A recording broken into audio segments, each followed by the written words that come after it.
अस्सलाम वालेकुम, welcome back to my YouTube channel. Hope so आप सब ठीक होंगे। आज मैं आपके साथ दाल चना की रेसिपी शेयर करूंगी। बहुत ही क्विक और इजी ये रेसिपी है और बहुत ही टेस्टी बन के तैयार होती है। तो बग़ैर किसी देर के हम रेसिपी को बनाना स्टार्ट करते हैं। एक पैन लेंगे, उसमें ऑयल ऐड करेंगे हाफ़ कप और प्याज ऐड करेंगे 2 मीडियम साइज़ के चॉप किए हुए और इसे फ्राई करेंगे। तकरीबन 2 से 3 मिनट के लिए हम प्याज को फ्राई करेंगे ताकि जो प्याज है वो सॉफ्ट हो जाए। यहाँ पे हमें 2 से 3 मिनट हो गए हैं प्याज को फ्राई करते। इस पॉइंट पे हम इसमें ज़ीरा ऐड करेंगे हाफ़ टी स्पून, 3 अदद हम इसमें लौंग ऐड करेंगे और 1 दालचीनी की स्टिक ऐड करेंगे और इसे 1 से 2 मिनट के लिए हम मज़ीद फ्राई कर लेंगे। जब आपको लगे कि प्याज सॉफ्ट हो चुका है तो इस पॉइंट पे हम इसमें ऐड करेंगे ginger garlic paste.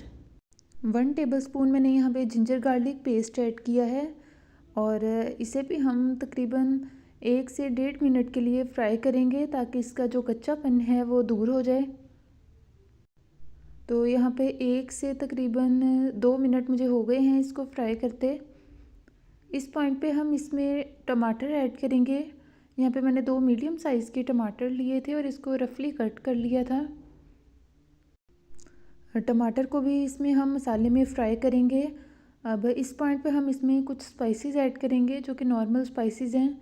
Salt 1 teaspoon add करेंगे, रेड चिली पाउडर ऐड करेंगे 1 टीस्पून, हल्दी पाउडर ऐड करेंगे हाफ़ टी स्पून और भुना कुटा खुश्क धनिया ऐड करेंगे इसमें हम 1 टीस्पून और इसे मसालों को हम अच्छे से मिक्स करेंगे इसमें। अब हम इसमें थोड़ा पानी ऐड करेंगे तकरीबन 2 से 3 टेबलस्पून ताकि जो मसाले हैं अच्छे से आपस में मिक्स हो जाएं और जो टमाटर हैं वो सॉफ़्ट हो जाएं।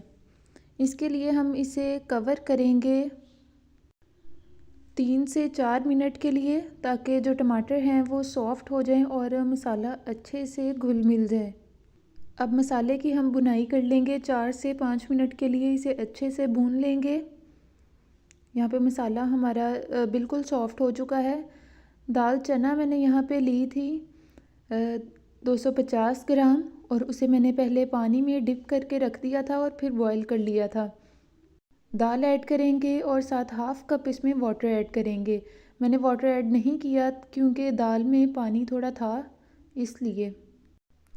तो इसे अच्छे से मिक्स करेंगे और 1 से 2 मिनट के लिए हम इसे ये फ्राई करेंगे, पकाएंगे और इसके बाद हम इसे कवर करके रख देंगे 8 से 10 मिनट के लिए क्योंकि दाल तो हमारी ऑलरेडी कुक हुई हुई है 90%। आपने दाल को कुक करना है।